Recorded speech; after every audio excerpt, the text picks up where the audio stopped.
घर से मतदान की सुविधा होगी। इस सुविधा को पाने के लिए मतपत्र का फॉर्म 12D भरना होगा। इसे पूरी तरह गोपनीय रखा जाएगा। डीडी न्यूज द्वारा जनहित में जारी।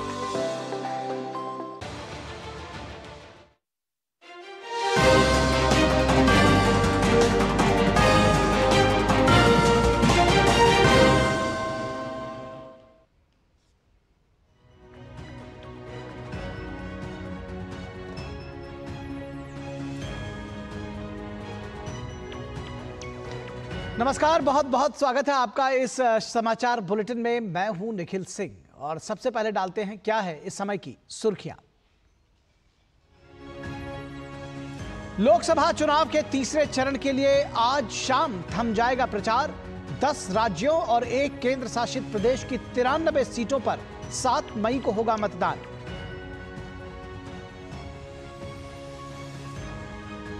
लोकसभा चुनाव के लिए धुआंधार प्रचार जारी। प्रधानमंत्री नरेंद्र मोदी आज यूपी के इटावा और धौरहरा में करेंगे जनसभा। रामलला के दर्शन और पूजन के बाद अयोध्या धाम में होगा रोड शो। 24 की चुनौती में विपक्ष ने लगाया एड़ी चोटी का जोर। राहुल गांधी की तेलंगाना और आदिलाबाद और महबूबनगर में रैलियां। सपा, बसपा और आरजेडी के दिग्गज भी कर रहे हैं जमकर चुनाव प्रचार। जम्मू कश्मीर के पुंछ में भारतीय सेना का तलाशी अभियान जारी। पुंछ में कल वायुसेना के काफिले पर हुए आतंकी हमले में 1 जवान हुआ था शहीद।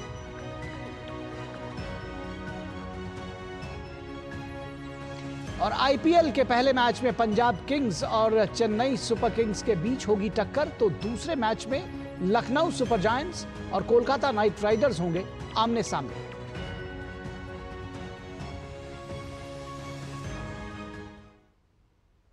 तो बुलेटिन में सबसे पहले बात करते हैं 24 की चुनौती की।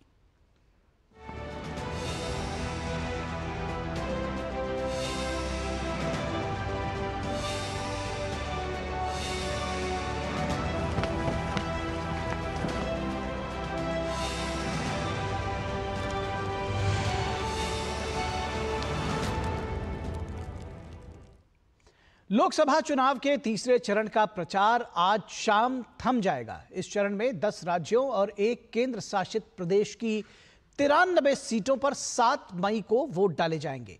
इन 93 सीटों में मतदाताओं को लुभाने के लिए सभी पार्टियों ने पूरी ताकत झोंक दी है। तीसरे चरण में उत्तर प्रदेश की 10 लोकसभा सीटों पर मतदान होना है। 10 सीटों में संभल, हाथरस, आगरा, फतेहपुर सीकरी, फिरोजाबाद, मैनपुरी, एटा, बदायूं, आंवला और बरेली की सीटें शामिल हैं। सभी की नजरें समाजवादी पार्टी के गढ़ कहे जाने वाले मैनपुरी सीट पर है। सपा ने यहां से अखिलेश यादव की पत्नी डिंपल यादव को चुनाव मैदान में उतारा है। वहीं इस चरण में गुजरात की 25 लोकसभा सीटों पर भी वोटिंग होगी।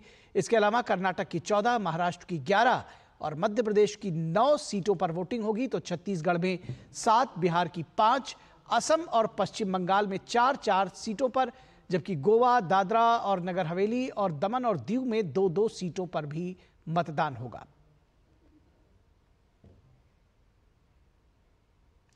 और लोकसभा चुनाव के बाकी बचे चरणों के लिए प्रचार चरम पर पहुंच चुका है। भाजपा के स्टार प्रचारक प्रधानमंत्री नरेंद्र मोदी एनडीए उम्मीदवारों के पक्ष में लगातार जनसभाएं कर रहे हैं, जनसमर्थन जुटा रहे हैं। पीएम मोदी आज उत्तर प्रदेश में धुआंधार प्रचार कर रहे हैं। पीएम आज सबसे पहले यूपी के इटावा में जनसभा करेंगे। भाजपा ने यहां से पूर्व केंद्रीय राज्य मंत्री और मौजूदा भाजपा सांसद प्रोफेसर रामशंकर कठेरिया को फिर से चुनाव मैदान में उतारा है। इसके बाद प्रधानमंत्री सीतापुर पहुंचेंगे, जहां वो हरगांव स्थित लैगून फील्ड में एक जनसभा को संबोधित करेंगे। यहीं से प्रधानमंत्री एक साथ 4 लोकसभा क्षेत्रों सीतापुर, धौरहरा, खीरी और मिश्रिक के मतदाताओं को विजय संदेश देंगे। दिन के अंत में पीएम प्रभु श्रीराम की नगरी अयोध्या धाम पहुंचेंगे। पीएम अयोध्या में श्री राम मंदिर में पूजा अर्चना करने के बाद एक रोड शो भी करेंगे। और आइए यहां से आपको सीधे लिए चलेंगे आंध्र प्रदेश के धर्मावरम, जहां बीजेपी के वरिष्ठ नेता अमित शाह एक रैली को संबोधित कर रहे हैं। उद्देश्य बताना चाहता हूं, నేను ఈ రోజు విశాల సభలో మేము ఎందుకు పొత్తు పెట్టుకున్నామో, తెలుగుదేశం, జనసేన, బీజేపీ ఎందుకు పొత్తు పెట్టుకున్నాయి, ఎందుకు నరేంద్ర మోడీ గారు, చంద్రబాబు నాయుడు గారు, పవన్ కళ్యాణ్ గారు ఈ రాష్ట్రంలో కలిసి నడుస్తున్నారు అనే విషయానికి నేను సమాధానం చెప్పడానికి ఇక్కడికి వచ్చాను. हम अपराध को आंध्र प्रदेश से एक गुंडागर्दी और अपराध को समाप्त करने के लिए अलायंस किए हैं. మేము ఆంధ్రప్రదేశ్ లో ఈ గూండాగిరిని, నేరస్తుల్ని అరికట్టడానికి, అరాచకాల్ని అరికట్టడానికి ఇవాళ మేము ఈ పొత్తు పెట్టుకున్నాం. आंध्र प्रदेश से ये रैंपड करप्शन को समाप्त करने के लिए अलायंस किया है. పెద్ద ఎత్తున జరుగుతున్న అవినీతిని ఆంధ్రప్రదేశ్ లో పూర్తిగా సమాప్తం పలకడానికి మేము పొత్తు పెట్టుకున్నాం. आंध्र प्रदेश से लैंड माफियाओं को समाप्त करने के लिए अलायंस किया है. ఆంధ్రప్రదేశ్ లో విస్తృతంగా జరుగుతున్న భూమి మాఫియాని అరికట్టడానికి మేము ఈ పొత్తు పెట్టుకున్నాం. और आंध्र प्रदेश की राजधानी अमरावती को फिर से राजधानी बनाने के लिए अलायंस किया है. ఆంధ్రప్రదేశ్ ఒక రాజధాని అమరావతిని మళ్ళీ రాజధానిగా ఆంధ్రప్రదేశ్ పునఃస్థాపితం చేయడం కోసం మేము పొత్తు పెట్టుకున్నాం. भगवान तिरुपति बालाजी की पवित्रता को फिर से प्रस्तापित करने के लिए अलायंस किया है. ఏడుకొండలవాడు వెంకటేశ్వర స్వామి పవిత్రతను మళ్ళీ కాపాడడం కోసం ఈ మేము పొత్తు పెట్టుకున్నాం. और अंत में तेलुगु भाषा को बचाने के लिए हमारा अलायंस हुआ है. చివరికి ఏదో ఉన్నతమైన ఉత్కృష్టమైన తెలుగు భాషను పరిరక్షించడానికి మేము పొత్తు పెట్టుకున్నాం. भाई और बहनों, ये जगन जी की जो सरकार है वो तेलुगु भाषा को समाप्त कर कर प्राइमरी एजुकेशन में अंग्रेजी लाना चाहती है. जगन बाबू, कान खोलकर सुन लो, जब तक भारतीय जनता पार्टी है हम तेलुगु भाषा को समाप्त नहीं होने देंगे. ఈ రాష్ట్రంలో ముఖ్యమంత్రిగా ఉన్న జగన్మోహన్ రెడ్డి గారు తెలుగు భాషను సమాప్తం చేసి ప్రాథమిక పాఠశాలలో ఇంగ్లీష్ మాధ్యమాన్ని ప్రవేశపెట్టాలని చూస్తున్నారు. జగన్మోహన్ రెడ్డి ఈ సభ నుంచి నేను చెప్తున్నాను, చెవులు రిక్కించి విను. భారతీయ జనతా పార్టీ ఉన్నంత వరకు తెలుగు భాషను సమాప్తం చేయగలిగిన దమ్ము ఎవరికి లేదు. भाई और बहनों, पोलावरम पूरे आंध्र प्रदेश की लाइफलाइन है. మిత్రులారా, పోలవరం ప్రాజెక్టు పూర్తి ఆంధ్రప్రదేశ్ కు ఒక జీవనాడి లాంటిది. ये पोलावरम प्रोजेक्ट आंध्र प्रदेश का जब डिवीजन हुआ तब केंद्र सरकार ने मंजूर किया था. ఈ పోలవరం ప్రాజెక్ట్ ని అన్యాయంగా, అశాస్త్రీయంగా ఆంధ్రప్రదేశ్ విభజన జరిగినప్పుడు నరేంద్ర మోడీ గారి నాయకత్వంలోని కేంద్ర ప్రభుత్వం పోలవరం ప్రాజెక్ట్ ని ఇక్కడ మంజూరు చేసింది. परंतु जगन जी की सरकार ने अपने करप्शन से पोलावरम प्रोजेक्ट को लगभग डिरेल कर दिया है. పోలవరం ప్రాజెక్టు రైతుల కోసం మేము మంజూరు చేస్తే ఇక అవినీతి పరుడైన జగన్మోహన్ రెడ్డి పోలవరం ప్రాజెక్టును ముందు సాగకుండా తన అవినీతి కోసం ప్రాజెక్టును పూర్తిగా ఆలస్యం చేసే పని చేస్తున్నారు. भाई और बहनों, मैं आपको एक मोदी गारंटी कहने आया हूं. మిత్రులారా, నేను మీ అందరికీ ఒక మోడీ గారి గ్యారంటీ చెప్పడం కోసం ఇక్కడికి వచ్చాను. आप आंध्र प्रदेश में चंद्रा बाबू जी की सरकार बना दीजिए, ऊपर नरेंद्र मोदी सरकार बना दीजिए. 2 ही साल में पोलावरम प्रोजेक्ट को हम समाप्त कर कर किसानों के खेत तक पानी पहुंचाएंगे. మిత్రులారా, ఈ సందర్భంగా మీ అందరికీ హామీ ఇవ్వదలుచుకున్నాను. ఈ రాష్ట్రంలో చంద్రబాబు నాయుడు గారి నాయకత్వంలో ప్రభుత్వం ఏర్పాటు చేయండి, కేంద్రంలో నరేంద్ర మోడీ గారి నాయకత్వంలో ప్రభుత్వం చేయండి. నేను ఇస్తున్న హామీ అంటే రాబోయే 2 సంవత్సరాల్లో పోలవరం ప్రాజెక్టును పూర్తి చేసి ప్రతి రైతుకు నీళ్ళు ఇచ్చే కార్యక్రమాన్ని తీసుకొస్తాం. भाई और बहनों, अभी ये इंडिया अलायंस वाले घूमते हैं और कहते हैं कांग्रेस पार्टी को बहुमत दो, इंडिया अलायंस को बहुमत दो. మిత్రులారా, ఈ ఇండియా అలయన్స్ ఏదైతే ఉందో వీళ్ళు ప్రజల్లోకి వెళ్ళి ఇండియా అలయన్స్ కు ఆదరణ ఇవ్వండి, మెజారిటీ ఇవ్వండి అని వాళ్ళు అడుగుతున్నారు. भाई और बहनों, मैं आज आप सबके सामने, आंध्र प्रदेश की जनता के सामने पूछना चाहता हूं इंडिया अलायंस वालों को कि भगवान न करे, ऐसा संभव नहीं है, उनका सुपड़ा साफ होने वाला है, परंतु भगवान न करे आपको बहुमत मिला तो आपका प्रधानमंत्री कौन होगा? इतना ही। तो आप देख रहे थे आंध्र प्रदेश के धर्मावरम से सीधा प्रसारण, जहां केंद्रीय गृह मंत्री और बीजेपी के वरिष्ठ नेता अमित शाह जनसभा को संबोधित कर रहे थे। रुकेंगे एक छोटे से ब्रेक के लिए। ब्रेक के बाद भी जो चुनाव से जुड़ी हुई खबरें हैं वो जारी रहेंगी। राहुल जी, कहाँ भागे जा रहे हो इतनी बारिश में? अरे पापा बस वोट डाल के आया। बेटा मौसम देख, अभी जाना जरूरी है क्या? पापा, पहले बरसात के समय कैसे कच्चे मकान में सब पानी पानी हो जाता था, अब जिसने हमें पक्की छत दी है उसे वोट भी तो भाग के ही जाके देना होगा ना। तो आप भी चलो ना मेरे साथ। हाँ चल रहा हूँ चल। जिसकी गारंटी ने जिंदगी संवारी, उसको वोट देने की गारंटी हमारी। कमल का बटन दबाएं, भाजपा को जिताएं। मैं कैप्टन होता ना, ओपन कराता। अब हर कोई ओपन करेगा तो मैच कौन क्लोज करेगा? तो भाई साहब, अब कोई किसी की लाइफ में आग नहीं लगा पाएगा। समर कूल, जो हर दिल करे कबूल। पॉलिसी बाजार से टर्म लाइफ इंश्योरेंस लेने के कुछ साल बाद मेरी वाइफ को कैंसर डायग्नोस हुआ और वो नहीं रही। उनकी कमी तो पूरी नहीं हो सकती और टर्म लाइफ इंश्योरेंस के पैसे से बच्चों की फ्यूचर की चिंता नहीं रही। पॉलिसी बाजार ने क्लेम दिलाने में बहुत सपोर्ट किया। पॉलिसी बाजार पे 1 करोड़ का टर्म लाइफ इंश्योरेंस सिर्फ 470 रुपए महीने से शुरू। स्वागत है आपका ब्रेक के बाद। और प्रधानमंत्री नरेंद्र मोदी का अयोध्या दौरे के लेकर राम नगरी में जबरदस्त उत्साह है। मुस्लिम पक्ष के पूर्व याचिकाकर्ता इकबाल अंसारी ने भी पीएम मोदी के दौरे को लेकर खुशी जताई है। इकबाल अंसारी ने पीएम मोदी की सफलता की भी कामना की। हम चाहते हैं कि अयोध्यावासी भी बहुत खुश हैं कि माननीय प्रधानमंत्री जी का जो है कार्यकाल जो है 10 साल बड़ा बेहतर रहा और आने वाला दिन भी जो है प्रधानमंत्री स्वयं बनकर दोबारा फिर आवे। आज जो है हम भी खुश हैं और चाहते हैं कि प्रधानमंत्री जी का स्वागत हम फूलों से करें। और पीएम मोदी के अयोध्या दौरे पर राम जन्मभूमि के मुख्य पुजारी आचार्य सत्येंद्र दास ने कहा कि प्राण प्रतिष्ठा के बाद ये पहली बार है जब पीएम अयोध्या आ रहे हैं। इस दौरान वे रामलला के दर्शन भी करेंगे। प्रधानमंत्री जी आ रहे हैं और प्राण प्रतिष्ठा के बाद ये प्रथम बार आ रहे हैं और साथ साथ चुनाव का माहौल चल रहा है।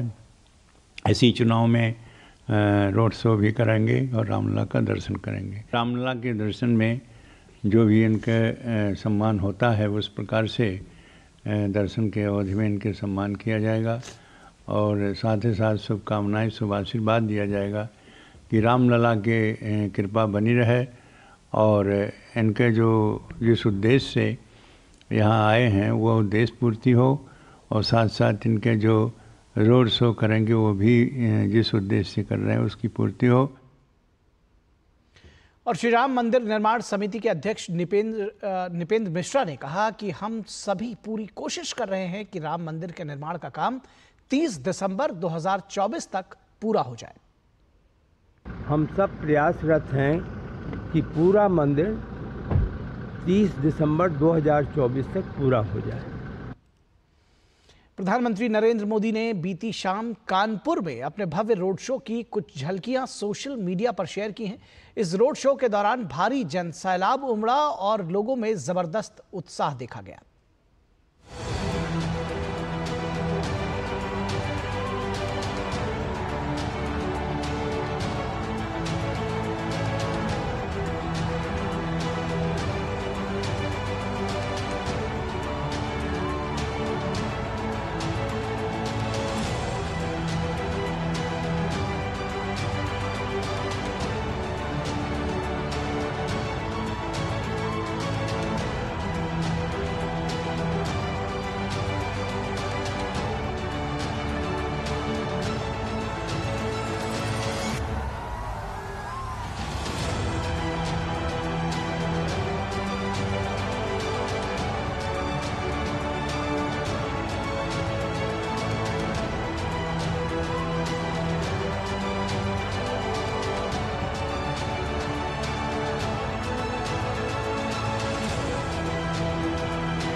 केंद्रीय मंत्री और मुंबई उत्तर से बीजेपी प्रत्याशी पीयूष गोयल ने मुंबई में रोड शो किया।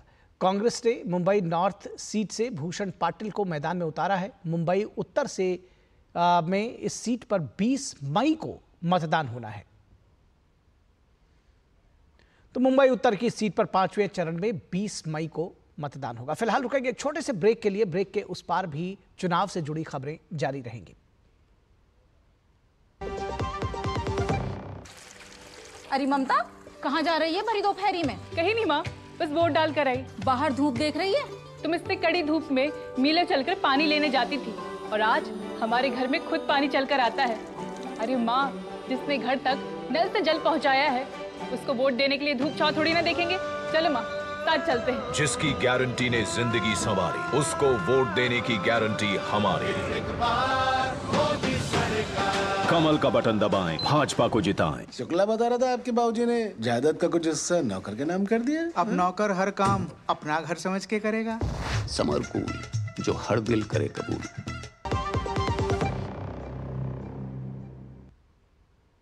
स्वागत है आपका ब्रेक के बाद। इंदौर लोकसभा सीट से पूर्व कांग्रेस प्रत्याशी अक्षय कांति बम बीजेपी में शामिल हो गए। बीजेपी में शामिल होने के बाद अक्षय कांति बम ने कांग्रेस पर गंभीर आरोप लगाए। अक्षय बम ने कहा कि पार्टी से उन्हें कोई समर्थन नहीं मिल रहा था और उनका जनसंपर्क बार बार रद्द किया जा रहा था, जिसके कारण उन्होंने अपना नामांकन वापस ले लिया। लोकसभा का जो चुनाव होता है वो करीब करीब जैसे इंदौर लोकसभा है तो 8 विधानसभा के बराबर एक लोकसभा होता है। लेकिन आप जब 2600 बूथ की बात करते हैं और 2600 बूथ पे आपको काम करना होता है तो किसी भी आदमी के पास कोई व्यक्तिगत टीम इतनी बड़ी नहीं होती है कि पूरे 2600 बूथ पे जाके अपना काम कर सके।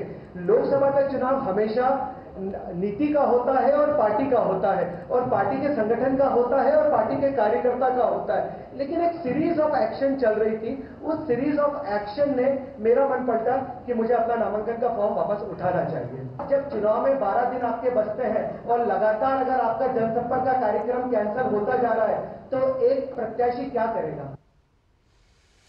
लोकसभा चुनाव के लिए सभी दलों का धुआंधार चुनाव प्रचार जारी है। कांग्रेस नेता राहुल गांधी आज तेलंगाना में चुनाव प्रचार कर रहे हैं। राहुल गांधी तेलंगाना के आदिलाबाद और महबूब नगर में जनसभाओं को संबोधित करेंगे। और गुलबर्गा लोकसभा क्षेत्र में कांग्रेस के उम्मीदवार एआईसीसी अध्यक्ष मल्लिकार्जुन खड़गे के दामाद राधाकृष्ण डोड्डामणि हैं। राधाकृष्ण डोड्डामणि के खिलाफ बीजेपी के उमेश जाधव मैदान में हैं। उमेश जाधव ने 2019 के लोकसभा चुनाव में मल्लिकार्जुन खड़गे को हराया था। साल भर गर्म तापमान के लिए मशहूर ऐतिहासिक शहर गुलबर्गा में पहली बार चुनावी राजनीति में उतरे राधाकृष्ण डोड्डामणि और मल्लिकार्जुन खड़गे के दामाद बनाम मौजूदा संसद सदस्य उमेश जाधव के बीच तीखी लड़ाई देखी जा रही है। लेकिन राजनीतिक विश्लेषक इसे प्रधानमंत्री नरेंद्र मोदी और एआईसीसी अध्यक्ष मल्लिकार्जुन खड़गे के बीच छद्म युद्ध के रूप में देख रहे हैं, क्योंकि इस लड़ाई में खड़गे का बहुत कुछ दांव पर लगा है। He has got a double challenge. One is that as a president, he has the responsibility to steer the Congress to a victory pedestal. In his home turf, he has to ensure the Congress candidate victory first. Now he has to prove that his might in his own turf, in his own state. Candidate is Malikarjun Kharge, not his son-in-law.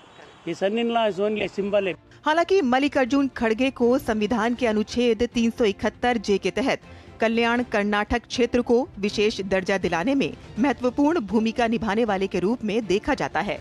लेकिन 1974 से अपनी 47 साल की राजनीतिक यात्रा में उन्हें 2019 के लोकसभा चुनाव में अपमानजनक हार का सामना करना पड़ा था। कलबुर्गी लोकसभा सीट के चुनावी नतीजे कांग्रेस पार्टी के लिए दिशा और दशा तय कर सकते हैं, क्योंकि यहां से कांग्रेस की जीत का मतलब हुआ कि कांग्रेस के नेतृत्व में नया जोश, वरना हार पर कांग्रेस पर ही पूरा सवाल निशान खड़ा हो सकता है। और दूसरी तरफ बीजेपी के उमेश जाधव एक बार फिर जीत हासिल करते हैं तो जाहिर है वो पार्टी में एक बार फिर जायंट किलर बनकर उभर सकते हैं। गुलबर्गा लोकसभा क्षेत्र कांग्रेस का गढ़ रहा है। कांग्रेस ने इस निर्वाचन क्षेत्र पर अपनी मजबूत पकड़ बनाई हुई थी, लेकिन 2019 में उमेश जाधव ने यहां से सीट जीतकर भाजपा को आश्चर्यचकित कर दिया। वे प्रधानमंत्री नरेंद्र मोदी ही थे जिन्होंने संसद में मल्लिकार्जुन खड़गे को सदन के पटल पर चुनौती दी थी कि वे 2019 के चुनाव में उन्हें हराएंगे। ये केंद्र सरकार की विकास की समर्थक पहल और कल्याणकारी योजनाओं ने ही गुलबर्गा में राजनीतिक परिदृश्य को बदला और खड़गे 2019 का लोकसभा चुनाव हार गए। If a Congress president cannot win his own state, it reflects what happened to Congress in UP, Uttar Pradesh, where they lost the full ground. Rahul Gandhi had to flee from Amethi to Wayanad. The revenge politics or the return politics, Kharge has to give it to Modi that you cannot defeat me all times. Radha Krishna डोडामणि हमेशा खड़गे परिवार के लिए रणनीतिकार के रूप में काम कर रही हैं। ये उनका पहला चुनाव है। हालांकि कभी मल्लिकार्जुन खड़गे के वफादार रहे उमेश जाधव का कहना है कि ये पीएम मोदी के नेतृत्व वाली कामकाजी सरकार और नेतृत्वहीन विपक्ष के बीच की लड़ाई है। 7 मई को फैसला होगा कि गुलबर्गा का सदर कौन होगा। गुलबर्गा से आयशा खानम की रिपोर्ट। और दिल्ली में लोकसभा चुनाव में प्रकाशकों के क्या होंगे चुनावी मुद्दे और क्या सोचते हैं वे इस बार के लोकसभा चुनाव को लेकर, इस पर किताबों की दुनिया यानी कि दरियागंज के अंसारी रोड का जायजा लिया हमारे संवाददाता गिरीश निशाना ने। हम मौजूद हैं किताबों की दुनिया में। जी हां, हम हैं दिल्ली के दरियागंज के उस अंसारी रोड पर, जहां पर दाएं बाएं जहां भी निगाह उठा के डालेंगे तो केवल दिखाई देंगे प्रकाशक। क्या सोचते हैं प्रकाशक लोकसभा चुनाव 2024 के बारे में, आइए जायजा लेते हैं। प्रकाशक क्या सोचते हैं चुनावी मुद्दों को लेकर? दिल्ली में आगामी 25 मई को मतदान होना है। सर आप बताइए क्या सोचते हैं? हम तो ये चाहते हैं कि किसी अच्छे नेता को आगे आए जो कि हमारी पब्लिशिंग इंडस्ट्री का भी ध्यान रखे, क्योंकि पेपर के प्राइस थोड़े स्टेबल रहें और हम लोगों को किताबें प्रिंटिंग करने में इजीली अवेलेबल रहें ये पेपर। और तीसरा ये है कि हम लोग तो ये चाहते हैं कि अच्छी से अच्छी सरकार चुन करके आए और अच्छे लोग आगे आएँ जो कि जर्नली बिजनेस का भी देखें, मोरलेस सब तरह से कि आदमी का रोज़गार भी मिलता रहे उससे। पब्लिशिंग इंडस्ट्री से लाखों लोग जुड़े हैं और हम लोग तो यही चाहते हैं कि मैक्सिमम मटेरियल जब मार्केट में बच्चों के लिए अवेलेबल होगा तो उनकी परफॉर्मेंस भी अच्छी आएगी एग्ज़ाम में। और भी कुछ प्रकाशक हमारे साथ हैं, बात करते हैं। सर इस बार क्या चुनावी मुद्दे होने वाले हैं लोकसभा चुनाव में? देखिए, सबसे पहले तो ये लोकतंत्र का पर्व है। प्रकाशकों की तरफ से सारी जनता को ये अपील है कि कृपया इस लोकतंत्र पर्व का महत्व समझें और हर आदमी वोट देने जाए, एक स्थिर सरकार बने और युवाओं के ऊपर वो बहुत अच्छा ध्यान दे। जितने भी प्रतियोगी परीक्षाएं वगैरह हैं उसमें वो कंटिन्यूस होती रहें और जो शैक्षिक सत्र वगैरह हैं अगर स्थिर सरकार आएगी तो वो बहुत अच्छी तरह चलेंगे। तो यही हमारा सुझाव है। आप क्या कहेंगे, किस तरह से देखते हैं आगामी चुनाव को, क्या मुद्दे हावी हो सकते हैं? सबसे पहले तो हम लोग ये चाहेंगे कि एक स्टेबल सरकार चुन कर के आए और हर युवा अपना मत दे और अपनी जो है कि बताए कि उसका इम्पोर्टेंस क्या है उस मत का। एक स्टेबल सरकार होगी तो उससे एजुकेशन में, स्कूल्स में, कॉलेजेस में, एक सिलेबस में स्टेबिलिटी आएगी और लोगों को उसका फ़ायदा मिलेगा। सब चाहते हैं विकास करने वाली सरकार आए और बिल्कुल जो है कि अपने मत का उपयोग करें और अच्छी सरकार चुनें। प्रकाशक वर्ग को भी लोकसभा चुनाव 2024 का बेसब्री से इंतजार है। ये सभी लोग चाहते हैं कि ऐसी सरकार बने जो इन प्रकाशकों के बारे में सोचे, युवाओं के बारे में सोचे। कैमरामैन सुमित नौडियाल के साथ गिरीश निशाना, डीडी न्यूज, दिल्ली। और रक्षा मंत्री और भारतीय जनता पार्टी के वरिष्ठ नेता राजनाथ सिंह आम चुनावों से पहले 2 चरणों के मतदान प्रतिशत में आए गिरावट को विपक्ष की घटती लोकप्रियता से उन्होंने जोड़ा है। एक अंग्रेजी दैनिक को दिए इंटरव्यू में उन्होंने कहा कि मतदान कम नहीं है, अगर गिरावट आई है तो उसकी वजह यह है कि विपक्ष ने मतदाताओं को उत्साहित नहीं किया है और ऐसा लगता है कि उन्होंने विश्वास खो दिया है। संविधान बदलने के आरोपों पर भी रक्षा मंत्री ने विपक्ष को आड़े हाथों लिया। इस मुद्दे पर उन्होंने कांग्रेस पर अफवाह फैलाने का आरोप लगाया। कांग्रेस के इस आरोप पर राजनाथ सिंह ने पलटवार किया और कहा कि कांग्रेस शासन के दौरान संविधान में 85 संशोधन किए गए थे। उन्होंने संविधान की प्रस्तावना के साथ साथ आत्मा को भी बदल दिया है और अब आप हमें दोषी ठहराने की कोशिश कर रहे हैं। उन्होंने कांग्रेस के संपत्ति वितरण और विरासत कर जैसी अवधारणाओं को भी लोगों के बीच भय और भ्रम पैदा करने वाला बताया है। रक्षा मंत्री ने कहा कि कांग्रेस की ये अवधारणाएं लोगों में भय और भ्रम पैदा कर रही हैं, जिसका दुष्परिणाम आर्थिक मंदी के रूप में भी सामने आ सकता है।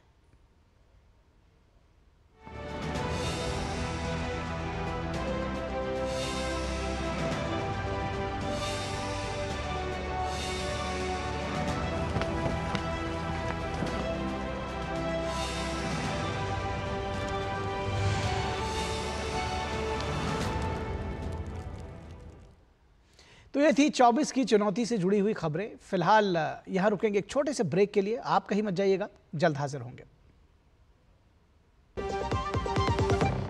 राहुल जी, कहाँ भागे जा रहे हो इतनी बारिश में?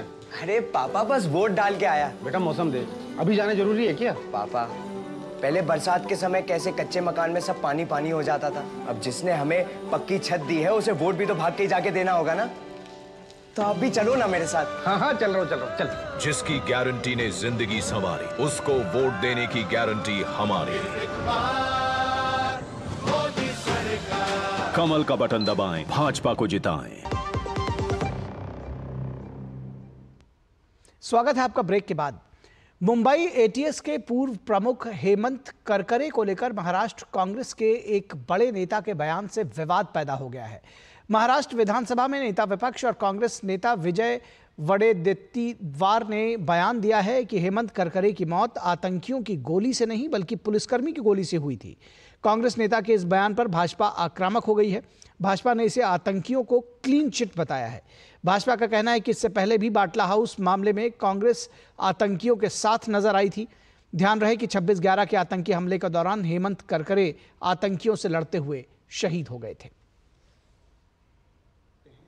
कांग्रेस पार्टी के कई ऐसे प्रत्याशी और नेताओं ने, महाराष्ट्र के असलम शेख ने भी और कांग्रेस के कन्हैया कुमार जो प्रत्याशी है, उन्होंने भी आतंकी नक्सलियों के लिए किस प्रकार से आंसू बहाए हैं, ये किसी से छुपा नहीं है। बाटला हाउस एनकाउंटर में भी किसकी आंखों से आंसू निकले और किसने मोहनचंद शर्मा जी की शहादत का मजाक उड़ाया, ये किसी से छुपा नहीं है। परंतु कांग्रेस पार्टी आज राष्ट्र नीति और राष्ट्र सुरक्षा जैसे मुद्दे पर भी आज जिस प्रकार से वोट बैंक की राजनीति कर रही है, ये उनके असली चेहरे को दिखाता है कि मोदी विरोध में और बीजेपी विरोध में उतरते उतरते आज कांग्रेस पार्टी ने पाकिस्तान को भी क्लीन चिट दे दिया है और इसीलिए पाकिस्तान लगातार कांग्रेस पार्टी के समर्थन में उतर रहा है, ये आज स्पष्ट है। There was a book released called 26/11 RSS की साजिश, and the same statements are coming out today by a leader of opposition. So why are they trying to appease Pakistan and blame one community? As a country, we must stand together. When there is a terror attack on Indian soil, this should not lead to appeasement. This should not lead to division based on religion. We should speak in one voice. It's extremely shameful. I am ashamed that as an Indian, that a responsible leader from an opposition party is making this statement for the second time from the same party. तो इस समाचार bulletin में बस इतना ही। हमारी पूरी team को दीजिए इजाजत। नमस्कार।